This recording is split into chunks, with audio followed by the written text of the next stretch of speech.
उसके बाद क्या हुआ कि हज़रत आदम और बीवी हव्वा को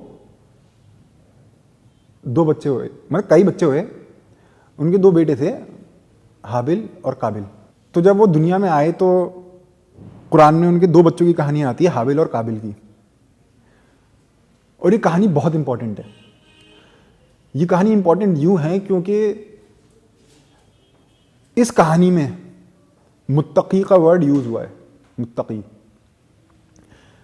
अब हर जगह, हर स्कॉलर, हर जमात में ये बात होती है, मुत्तकी बनो, मुत्तकी बनो, मुत्तकी बनो। पर उसका कोई हमें वेल डिफाइंड एग्जाम्पल नहीं मिलता, वेल डिफाइंड एग्जाम्पल। और मुत्तकी होना इंपॉर्टेंट इसलिए है क्योंकि सूरह बकरा की पहली ही आयतों में आता है कि हिदायत वो पाएगा कुरान से जो कि मुत्तकी होगा। हिदायत वो पाएगा कुरान से जो कि मुत्तकी होगा, गाइडेंस वो पाएगा जो कि मुत्तकी होगा। जो मुत्तकी नहीं होगा वो गाइडेंस नहीं पाएगा। तो सूरह बकरा की 26वीं आयत में आता है, सूरह इमरान की 7वीं आयत में आता है कि कुरान से लोग मिसगाइड भी होंगे। आता है और भी कई जगहों पे आता है कि कुरान से लोग मिसगाइड भी होंगे। पर कौन गाइड होगा? मुत्तकी गाइड होगा। तो इसलिए हाबिल काबिल की कहानी बहुत इंपॉर्टेंट हो जाती है क्योंकि इसमें एक वेल डिफाइंड एग्जाम्पल है एक मुत्तकी का। हाबिल के बारे में आता है कि वो मुत्तकी है और मुत्तकी के बारे में आता है कि वो गाइडेड आदमी है। अब उनके बीच में कोई इशू हो गया। मैं डिटेल में नहीं जा रहा क्योंकि डिटेल इंपॉर्टेंट नहीं है। बहन थी, ये था, वो था, ये कभी इंपॉर्टेंट नहीं होता।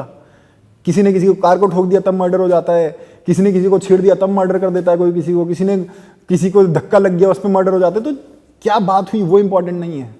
इंपॉर्टेंट ये है कि हुआ क्या। हुआ ये कि काबिल, वजह कोई भी रही हो, हमें पता है वजह क्या है, बहन का मसला था, क्या था, उसकी खुदा ने सैक्रिफाइस को कबूल नहीं किया। Detail is not important. बात यह है कि काबिल हाबिल को मारने आया और हाबिल ने उसे जवाब दिया। सूरह 5 आयत 27 में आता है कि तू मुझको मार ले पर मैं तुझे नहीं मारूंगा, मैं अपने रब से डरता हूं। काबिल जो है हाबिल को मारने आ गया था जान से, और हाबिल जवाब ये देता है जो मुत्तकी था कि तू मुझको मार ले पर मैं तुझे नहीं मारूंगा, मैं डरता हूं अपने रब से। तू अगर अपना हाथ उठाएगा मुझे मारने के लिए तो मैं अपना हाथ नहीं उठाऊंगा तुझे मारने के लिए, मैं अपने रब से डरता हूं। ये कहानी इसलिए भी इंपॉर्टेंट है क्योंकि हम बात करते हैं खुदा से डरो, खुदा से डरो, खुदा से डरो, और इसमें खुदा से डरने का एक वेल डिफाइंड एग्जाम्पल है। मुत्तकी होने का एग्जाम्पल है, खुदा से डर का भी एग्जाम्पल है। अब उस मुत्तकी को क्या पता था, क्या गाइडेंस दे रखी थी, क्या हिदायत दे रखी थी खुदा ने, जो उसने सेल्फ डिफेंस में भी हाथ नहीं उठाया। आज तुम किसी से भी जाके पूछो तो हर मुसलमान ये बोलेगा सेल्फ डिफेंस में लड़ना अलाउड है। सेल्फ डिफेंस में तो हर कोई बोलेगा कि लड़ना अलाउड है कि नहीं? सेल्फ डिफेंस में तो लोग कहते हैं कि आप हाथ उठा सकते हैं और अपना बचाव कर सकते हैं आप किसी तरह से, तो हर कोई बोलेगा। बट जो एक मुत्तकी था, जो कि एक गॉड फेयरिंग आदमी था, जो अपने रब से डरता था और मुत्तकी को हिदायत मिलती है, उसको क्या पता था जो उसने सेल्फ डिफेंस में भी हाथ नहीं उठाया और एक बहुत ही इंटेलिजेंट दावत देता हुआ चला गया किसको? अपने मर्डरर को।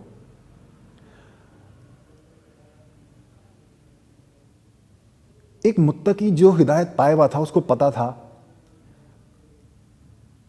उसको पता होता है एक मुत्तकी को कि खुदा जो है सबके लिए जन्नत चाहता है, सबके लिए A to Z सबके लिए खुदा जन्नत चाहता है। खुदा चाहता है कि बुरे से बुरा इंसान हो, बुरे से बुरा, शराबी, जुआरी, कैसा भी इंसान हो, बुरे से बुरा, वो नेक बने, अच्छी राह पे आए और वो जन्नत जाए। ये मुत्तकी जानता है। मुत्तकी ये जानता है कि जो शैतान है वो अच्छे से अच्छे आदमी को चाहता है कि वो बुरा बने, वो गुनहगार बने और वो जहन्नम में जाए। एक मुत्तकी को ये बात कभी माइंड से नहीं निकलती कि खुदा सबके लिए जन्नत चाहता है और शैतान सबके लिए जहन्नम चाहता है।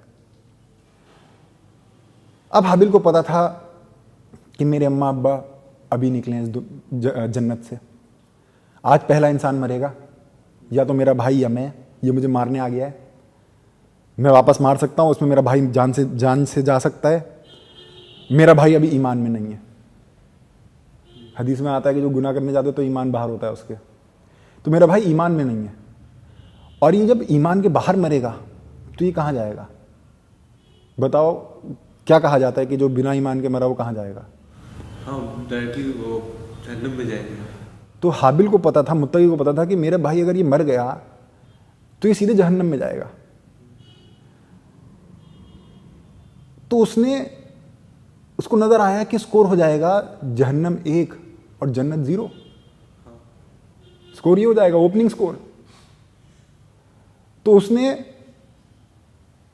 ये सोचते हुए कि खुदा क्या चाहता है, उसने कहा खुदा तेरी जीत मेरे हार पे, खुदा तेरी जीत मेरी हार पे, मैं अपनी जान दे देता हूं, पर मैं स्कोर को ये होता हुआ नहीं देख सकता। स्कोर को ये होते हुए नहीं देख सकता कि शैतान 1 और खुदा 0। उसने अपनी जान दे दी और उसने स्कोर कर दिया। वो तो मुत्तकी था, वो दावत देते हुए मरा, और बहुत इंटेलिजेंट दावत है, मैं उस पर भी आऊंगा।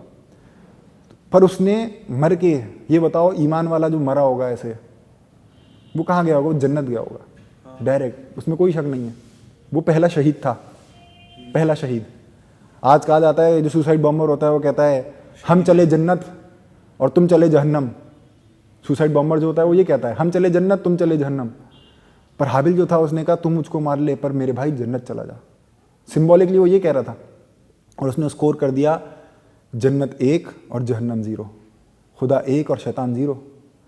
उसने अपने भाई को बोला कि मैं तो चाहता ही यही हूं कि मेरे गुनाह भी तेरे ऊपर चले जाएं और तू जहन्नम में जाए, मैं तो चाहता ही यही हूं।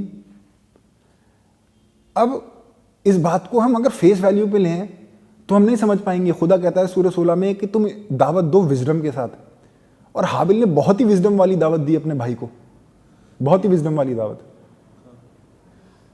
कि उसकी दावत में ये था कि जैसे अगर हम अपने भाई बहनों का, मैंने कई भाई बहनों से पूछा है, भाइयों से पूछा है कि बताओ कभी ऐसा हुआ है कि जैसे मेरे साथ हुआ कि मेरी बहन बचपन में मेरी एक किताब ले ली जो मुझे बहुत पसंद थी, और हमारे बीच में झगड़ा हो गया था बचपन में, तो वो कहती तेरी किताब फाड़ दूंगी, मैं फेंक दूंगी अभी।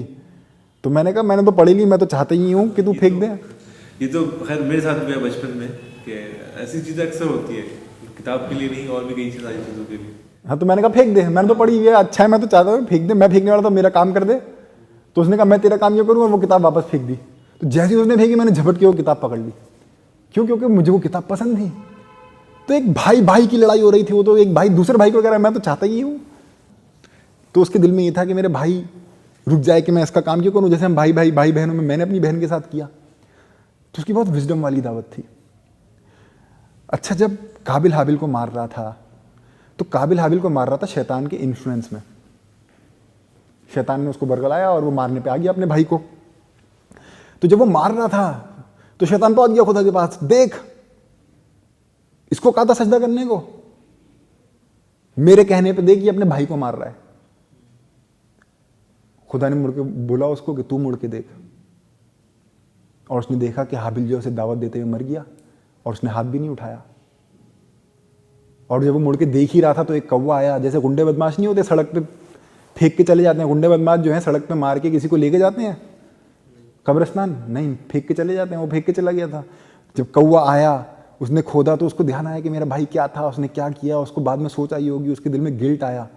और जब शैतान देख ही रहा था तो काबिल तौबा करने लगा। कुरान में आता है कि उसने तौबा करी कि मैं इतना बुरा हूं, उसको गिल्ट आया।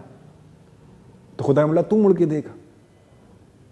तो हाबिल तो अपनी जान देते हुए चला गया और उसने हाथ नहीं उठाया, खून नहीं बहाया, और जिसने बहाया वो तौबा कर रहा था, उसके अंदर गिल्ट आ रही थी। और शैतान को बोला देख इसने भी तौबा करी, बता कौन बेहतर है। और सारे फरिश्ते सजदे में झुके होंगे, खुदा सच में तू वो जानता तो जो हम नहीं जानते, ये तेरी इज्जत रखेगा पर खून खराबा नहीं करेगा। इसके अंदर इतना पोटेंशियल है। हाबिल ने ऐसा एग्जाम्पल सेट कर दिया।